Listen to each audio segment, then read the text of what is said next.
Aabot naman sa halos 5 bilyong o 5 milyong pisong halaga ng umano'y illegal na droga ang nasabat ng PNP Drug Enforcement Group o PNP DEG o PNP DEG sa bisperas ng Pasko.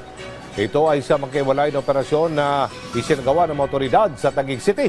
Una dito ang aabot sa 3.4 milyong pisong halaga ng mga hininalang shabu na nasabat sa ikinasang operasyon ng Special Unit National Capital Region sa Barangay Langka Road, Western Bikutan.